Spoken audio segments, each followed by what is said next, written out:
Hello மக்களே, welcome to YJ Vlogs. போன வீடியோவில் தஞ்சை கோயிலோட என்ட்ரன்ஸ் பார்த்தோம். இப்போ வாங்க உள்ளே போகலாம். அழகான சிற்பங்கள், நம்ம தமிழ் எழுத்துக்கள் இதெல்லாம் பார்க்கும்போது ரொம்ப அற்புதமாக இருந்துச்சு. உள்ளே வந்ததும் நந்தி மண்டபம் இருந்துச்சு. அப்படியே உள்ளே அண்ணாந்து பார்த்தோன்னா அழகான ஓவியங்கள், இதை மராட்டிய கால ஓவியங்கள் அப்படின்னு சொல்லுவாங்க.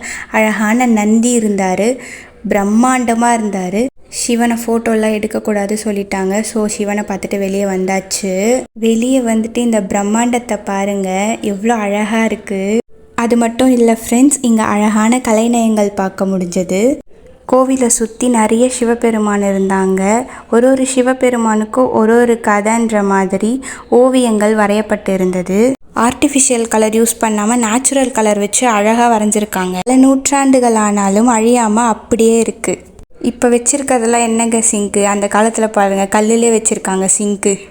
இன்னொரு அற்புதமான விஷயம் பார்த்து வியந்து போனேன். ஒரு அழகான கேப்பில், குட்டி கேப்பில் அழகாக பாருங்கள் நான் என்ன பண்ணுறேன்னு சொல்லிட்டு அந்த ஒரு குச்சியை உள்ளே விட்டு இப்படி மேலே எடுக்கலாம். எப்படி பண்ணியிருக்காங்க பாருங்கள். இவ்வளோ நேரம் சோழர்கள் கல்வெட்டு பார்த்தீங்க, இப்போ இந்த கால மனிதர்களோட கல்வெட்டை பாருங்கள். எல்லாரும் அவங்க லவர்ஸோட பேரை எழுதி வச்சுருக்காங்க. ஜெஸ்வின், ரோசி 2 பேரும் ஒன்று சேர்ந்துட்டிங்களான்னு கமெண்ட்டில் சொல்லுங்கள். அப்புறம் கார்த்திக், SMK நீங்களும் சேர்ந்துட்டிங்களான்னு சொல்லுங்கள்.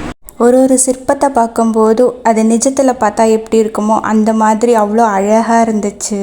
அந்த காலத்து மனிதர்கள், அந்த காலத்து மிருகங்கள் இதெல்லாம் நம்மளால் பார்க்க முடியாது. ஆனால் இந்த சிற்பங்கள் எல்லாம் பார்க்கும்போது அந்த காலத்துக்கே போயிட்டு வர மாதிரி இருக்குது.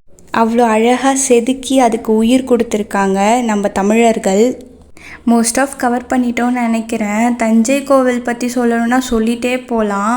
அவ்வளோதான் ஃப்ரெண்ட்ஸ், அப்படியே வெளியே வந்தோம். பாருங்கள், இது ஒரே கல்லாம் எப்படி தூக்கிட்டு வந்திருப்பாங்கன்னு ஒன்றும் புரியல. ஓகே மக்களே, நெக்ஸ்ட் வீடியோவில் பார்க்கலாம். மறக்காமல் YJ Vlogs ஃபாலோ பண்ணிக்கோங்க. பாய்.